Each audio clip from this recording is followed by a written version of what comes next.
ADM Naveen ബാബുവിന്റെ മരണത്തിൽ PP ദിവ്യ കുറ്റക്കാരിയെന്ന കുറ്റപത്രം.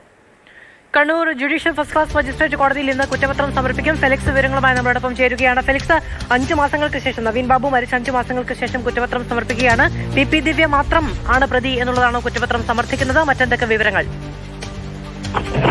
നവീൻ ബാബു മരിച്ച് ഏതാണ്ട് 5 മാസങ്ങൾക്ക് ശേഷമാണ് ഇപ്പോൾ പ്രത്യേക അന്വേഷണ സംഘം കോടതിയിൽ കുറ്റപത്രം സമർപ്പിക്കാൻ ഒരുങ്ങുന്നത്. Kannur judicial first class magistrate കോടതിയിൽ 12 മണിയോടുകൂടി തന്നെ കുറ്റപത്രം സമർപ്പിക്കും. 100-ലേറെ പേജുള്ള കുറ്റപത്രമാണ്. ഈ കുറ്റപത്രത്തിൽ ഏക പ്രതി PP ദിവ്യ മാത്രമാണ്. അതായത് നവീൻ ബാബുവിന്റെ മരണത്തിന് കാരണം PP ദിവ്യ നടത്തിയ പ്രസംഗം എന്നതാണ് ഈ അന്വേഷണത്തിലെ കണ്ടെത്തൽ. അതാണ് കുറ്റപത്രത്തിൽ വ്യക്തമാക്കിയിട്ടുള്ളത്. ഒപ്പം തന്നെ നവീൻ ബാബു കൈക്കൂലി വാങ്ങിയതിന് നേരിട്ട് തെളിവുകളില്ല എന്നും ഈ കുറ്റപത്രത്തിൽ പറയുന്നുണ്ട്. അതായത് നേരത്തെ തന്നെ ഈ റവന്യൂ വകുപ്പിന്റെ അന്വേഷണത്തിലും സമാനമായ രീതിയിൽ ഈ കൈക്കൂലി വാങ്ങിയതിന് തെളിവില്ല എന്ന് കണ്ടെത്തിയിരുന്നു.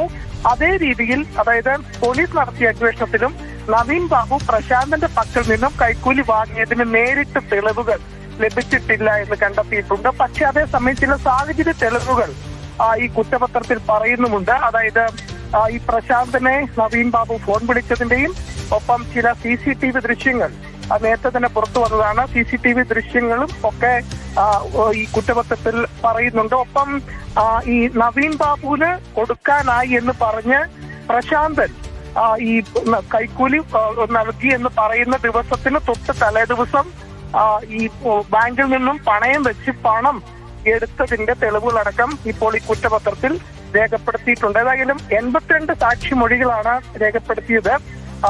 തുടർന്ന് തെളിവുകൾ ഈ ശാസ്ത്രീയ തെളിവുകളടക്കം ലഭിക്കുകയുണ്ടായി. അതുകൊണ്ടാണ് ഇത്രയധികം താമസിച്ചത്. 5 മാസത്തെ താമസം ഈ കുറ്റപത്രം കോടതിയിൽ സമർപ്പിക്കാൻ എടുത്തതിന് തന്നെ പ്രധാനപ്പെട്ട കാരണം ഈ സാങ്കേതിക തെളിവുകളടക്കം ലഭിക്കേണ്ടത് കൊണ്ടാണ്. ഏതായാലും ഈ ഇപ്പോൾ പ്രത്യേക അന്വേഷണ സംഘം തയ്യാറാക്കിയ കുറ്റപത്രം അല്പസമയത്തിനകം 12 മണിയോട് കൂടി തന്നെ ഈ കോടതിയിൽ സമർപ്പിക്കും. പ്രശാന്തനെ പ്രതി ചേർക്കണമെന്നൊരു ആവശ്യം ഉയർന്നിരുന്നു. പക്ഷെ അത് ആ രീതിയിൽ വന്നില്ല. ഒരൊറ്റ പ്രതി മാത്രമാണുള്ളത്. ഒപ്പം തന്നെ ഈ നവീൻ ബാബുവിന്റെ മരണം കൊലപാതകമാണ് എന്നൊരു ആരോപണം കൂടി കുടുംബത്തിന്റെ ഭാഗത്ത് നിന്ന് ഉയർന്നിരുന്നു. ഫെലിക്സ്, ഇത് വകുപ്പ് തലത്തിൽ, സർക്കാർ വകുപ്പ് തലത്തിൽ ഒരു അന്വേഷണം നടന്നിരുന്നു. എനിക്ക് തോന്നുന്നത് ലാൻഡ് റവന്യൂ കമ്മീഷണറാണ് ഇത് സംബന്ധിച്ച അന്വേഷണം നടത്തിയത്. അന്ന് കണ്ടെത്തിയതിൽ, ആ അന്വേഷണത്തിൽ കണ്ടെത്തിയതിൽ നിന്ന് വളരെ വ്യത്യസ്തമായിട്ട് എന്തെങ്കിലും കാര്യങ്ങൾ ഈ പോലീസ് അന്വേഷണത്തിൽ പറയുന്നുണ്ടോ?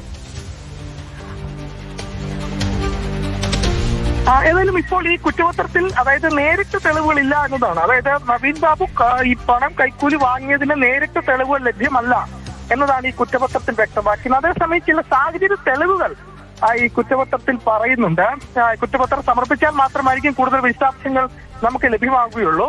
അതായത് ചില സാഹചര്യ തെളിവുകൾ എന്ന് പറയുന്നത് ഈ പറയുന്ന നവീൻ ബാബുവിനെ പ്രശാന്തൻ നേരിട്ട് പോയി കണ്ടതിന്റെയും ഒപ്പം ഈ കൈക്കൂലി വാങ്ങി അല്ലെങ്കിൽ കൈക്കൂലി നൽകി എന്ന് പ്രശാന്തൻ പറയുന്നതിന്റെ തലേദിവസം പ്രശാന്തൻ ബാങ്കിൽ നിന്നും പണം വാങ്ങിയതിന്റെയും ഒക്കെ തന്നെ വിവരങ്ങളാണ് ഈ കുറ്റപത്രം രേഖപ്പെടുത്തിയിട്ടുള്ളത്. അതേസമയം നേരിട്ട് പണം, അതായത് പണം ഈ രീതിയിൽ എടുത്തിട്ടുണ്ട്, പക്ഷെ അത് കൈമാറിയതിന് ഒരു തെളിവുമില്ല. അതായത് കൈക്കൂലി വാങ്ങിയതിന് യാതൊരു തെളിവുമില്ല എന്നത് തന്നെയാണ് ഈ കുറ്റപത്രത്തിൽ വ്യക്തമാക്കിയിട്ടുള്ളത്. ഒപ്പം തന്നെ കൊലപാതകമാണ് എന്നൊരു കാര്യം കൂടി, അല്ലെങ്കിൽ അങ്ങനെ ഒരു ആരോപണം കൂടി കുടുംബത്തിന്റെ ഭാഗത്തുനിന്നും ഉയർന്നിരുന്നു. എന്നാൽ ഇത് കൊലപാതകമല്ല, ആത്മഹത്യയാണ് എന്നാണ് ഈ കുറ്റപത്രത്തിൽ ഇപ്പോൾ രേഖപ്പെടുത്തിയിട്ടുള്ളത്. ആത്മഹത്യക്ക് കാരണമായി മാറിയത് PP ദിവ്യ നടത്തിയ ഈ യാത്രയപ്പ് യോഗത്തിൽ നടത്തിയ പ്രസംഗമാണ് എന്നും ഇതിൽ വ്യക്തമാക്കിയിട്ടുണ്ട്. മറ്റ് പ്രതികൾ ഒന്നുമില്ല. പ്രശാന്ത് ബാബുവിനെ പ്രതി ചേർക്കണമെന്ന ആവശ്യം പോലും അംഗീകരിച്ചിട്ടില്ല.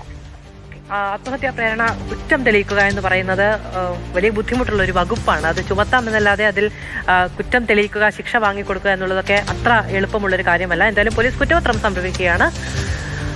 ADM നവീൻ ബാബുവിന്റെ മരണത്തിൽ PP ദിവ്യയാണ് ഈ കേസിലെ ഒരേ ഒരു പ്രതി.